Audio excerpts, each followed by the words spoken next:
Hello, my name is Jeff Smith, the Sheriff for Montgomery County. You are watching a video that will show best practices for handling high-threat incidents in and around a school setting. It is the top priority of every school district and every law enforcement agency to provide a safe and secure setting which encourages a positive learning environment. High-threat incidents are difficult to think about, especially a school shooting.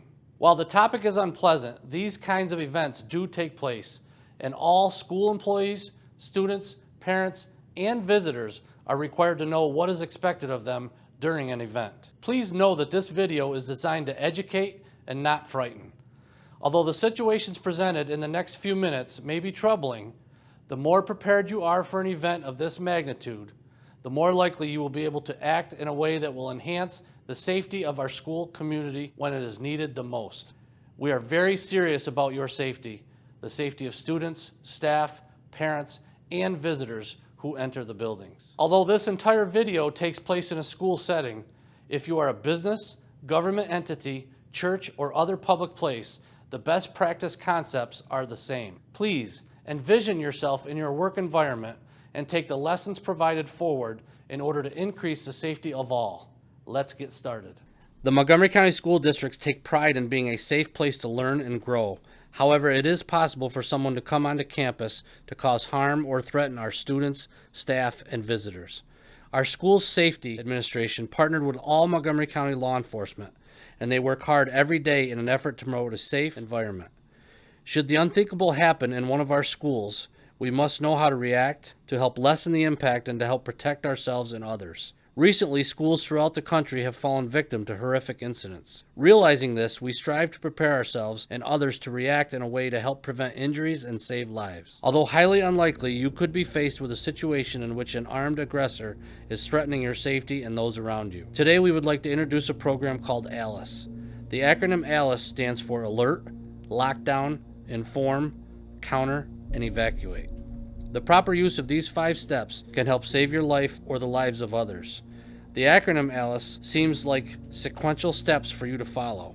However, the letters are actually a way for you to remember the important choices you may need to stay safe. The decisions you make should be based on specific situations. Should you find yourself in danger, you may choose to evacuate, go into lockdown, or you may have no other choice but to counter the attack of the aggressor. Alert refers to the way you learn about the threatening situation and how you communicate the dangers with others. You may see the aggressor, you may hear gunshots, screams, or other loud noises. Someone may tell you, or you may even receive a phone call or a text message. It is always okay to contact the 911 dispatch center with information, as they are prepared to handle the overflow calls they may receive during an emergency. Once alerted to the danger, it is time to take action. If you are unable to get out of the school quickly and safely, you may need to go into lockdown and barricade the door as soon as you are safe. Immediately dial 911 and give as much information as possible. If you choose to lock down, move quickly to an area or room that can be closed off by a door or other barrier. Quickly lock and barricade the door. Remember, time is always an issue for you and the aggressor.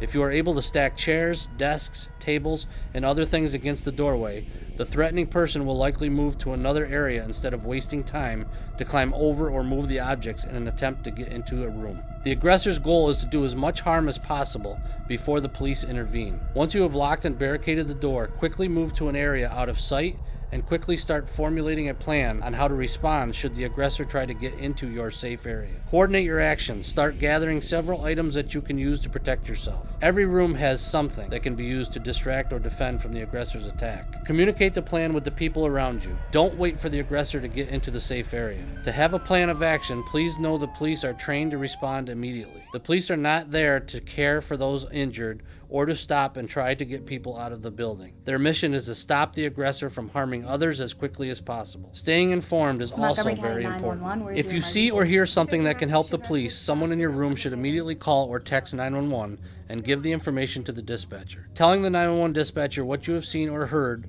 or where the aggressor may be located is key to helping the police respond to the threat. If the aggressor tries to come into your safe area and you're able to, you may choose to leave through another door or window. Don't just hide under a desk or in the classroom. If there is no way of keeping the aggressor out of your room or to evacuate to a safer area, you may have to defend yourself.